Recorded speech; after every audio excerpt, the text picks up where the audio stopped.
let's go to the Final Four preview here. First game, Purdue 6.5-point favorites versus the Cinderella story, NC State. Games at 4:09 Mountain Time on Saturday.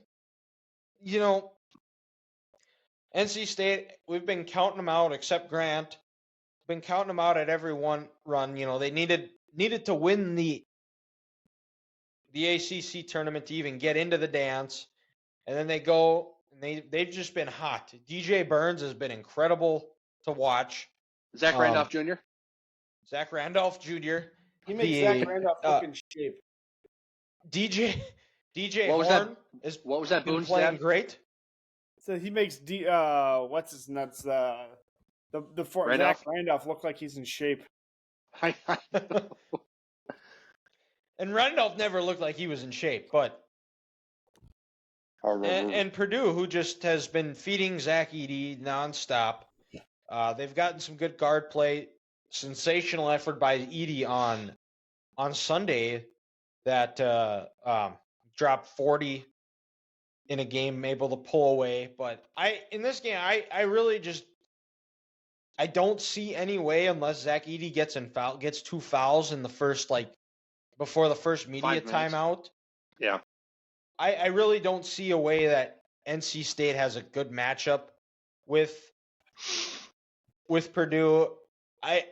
6.5, I think that's a little bit low. If I were to bet, I think that I would bet Purdue to cover the 6.5. And, DJ Horn, I think, is going to be their way to go off, because I think having Zach Edey, I think he's going to be able to neutralize DJ Burns. Well, especially if they keep officiating Edey the way they've done all year. Burns and is it Diaba? They're going to have 2 fouls before the game even starts. And then NC State's going to have no offense. Besides Horn, you're going to have a bunch of guys who just want to pass the ball. They're afraid to shoot. They're not going to be able to score. I'm with you, Dylan. If the officiating gets in the way, or if NC State gets in foul trouble, this game could be over pretty quick. Because, like I said, if you get Burns and Diaba in foul trouble, they have no one else who can take on Edey. It's going to be a clinic for him down low. I just don't think Burns is going to be able to move down low with him unless they don't put him on there where they go zone, something like that. For 7-4, Edey moves extremely well. And let's just be real. Burns doesn't.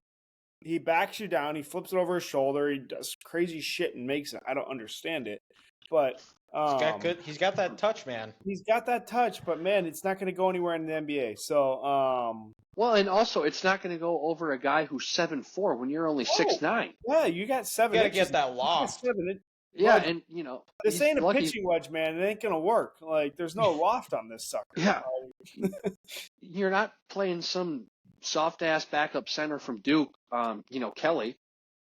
Edey, he's a legit physical defender. He's gonna block his shot all game long. And his lack of athleticism and lack of vertical leap is gonna kill him in this game. Unless Diallo goes like crazy from 3. Yeah. I don't think they can do it. So we're all in agreement. Purdue wins. A reason. Yeah, there's a reason why the NCAA put this game at 5:00. I'll be at the brewery watching it, but yeah, 100%. Yeah, because they know it could get ugly. So, all right. Well, we are all picking Purdue to win, but more than 6.5.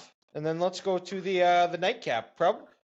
In agreement that this is probably the best one, but the UConn is favored by 11.5 over Alabama, and I don't even think that's a slight to Alabama. I just think that just shows how dominant UConn is, coming off a 30-0 run against Illinois. They haven't lost a game by 30. How are they only an 11.5-point favorite, to be honest with you? They haven't won by less than 30.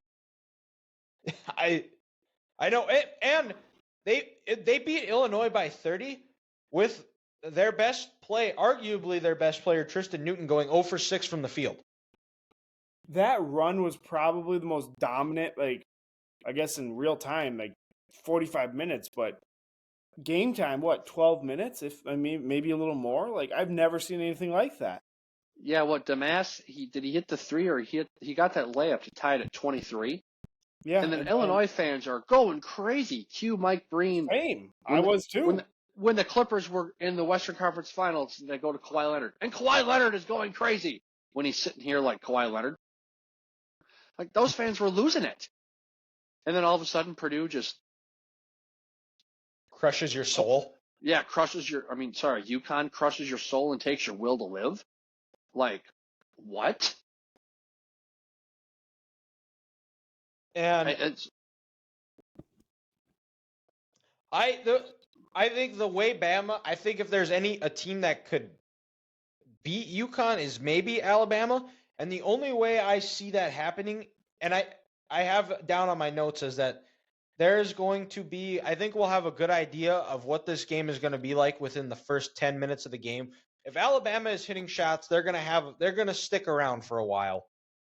But if they're not, this game is going to get ugly, and it's going to get ugly fast, because the other thing that's at factor here is how will Alabama react to the longer backgrounds, or the longer behind the hoops, the longer backdrops, because that people talk about how that's a factor. And we're going to have to see the best out of Grant Nelson. He played a great game against Carolina, but didn't do a whole lot on Saturday, which was kind of his knock.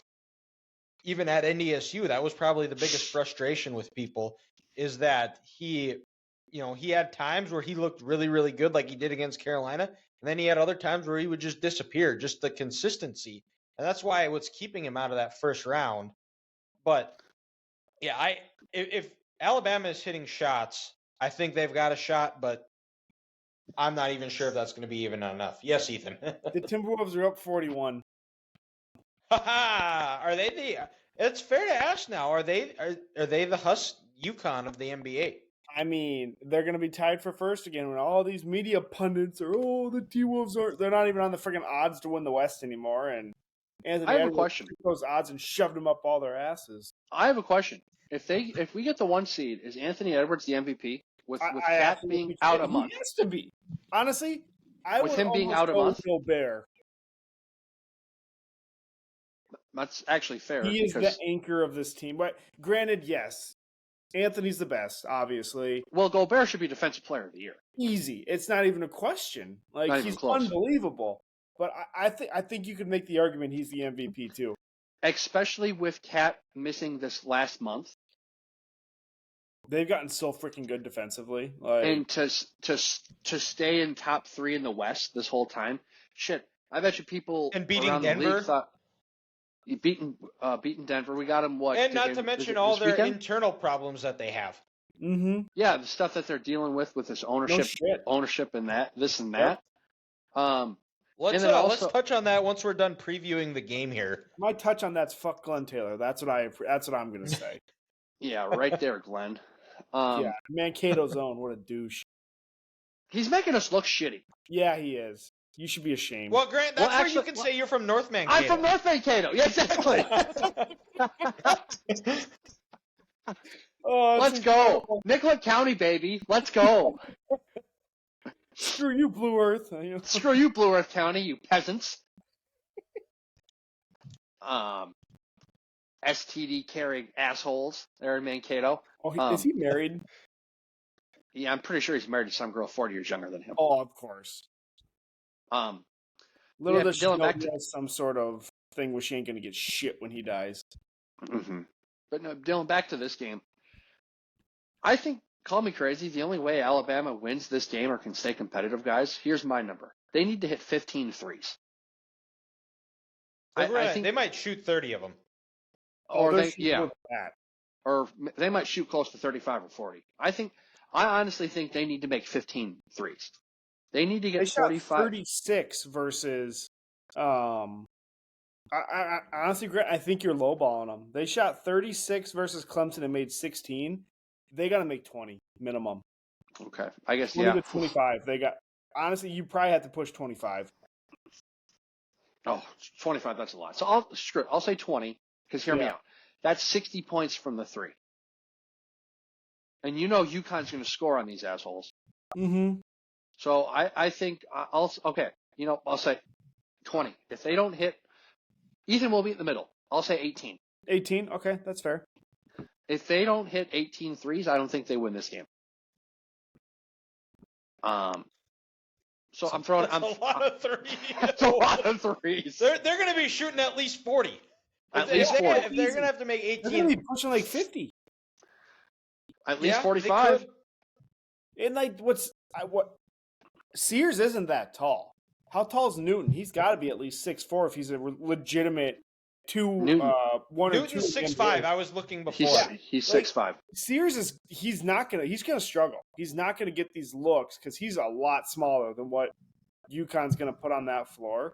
Unless they run the best screens possible, he's not gonna get a lot of clean looks like he did versus Clemson. But they're gonna have to knock him out, like hit him on a screen and just has his head hit the court and knock him out of the game. Like locked in. Yeah. And Dylan, like you said, it's no slight against Alabama, but UConn is just so dominant. Like, they are. This is 07 Patriots level of dominance. Like you have to play the perfect game to beat these guys. And all the stuff we said before we even got into the preview with their flight issues, Dan Hurley, who finds ways to keeps coming up with new ways to motivate his team. Big Dan Hurley guy. I like everything that guy stands for, represents. And what's crazy listening to him in interviews. No one in the media wants to talk about these guys. Probably because they're in the Big East and they have a TV deal with Fox, and ESPN hates everything to do with Fox. So they want to talk about the ACC and the SEC, but they're going to make people talk about them with how dominant they could be this tournament. Well, if they win, if they end up cutting the nets down on Monday, they will tie North Carolina for more national titles. They might be the greatest basketball dynasty that we don't talk about. And they all won their titles from 99 to now. Yeah. Like Carolina's got two, I think one in the 50s and then the one in the 80s. Duke recently with their 5 and with Coach K, but still UConn did it 10 years after Duke did. So you're right, Dylan. This could be the elite of the elite basketball school if they win this title on Monday night. So, yeah. Well, I guess we'll be back on Thursday to recap the national title game, which could be an all-timer. UConn versus Zach Edey. I definitely would be tuning in for that. Now we're going to get NC State versus Alabama, you fucking idiot. Mm-hmm. Well, I'll still watch, so it don't matter.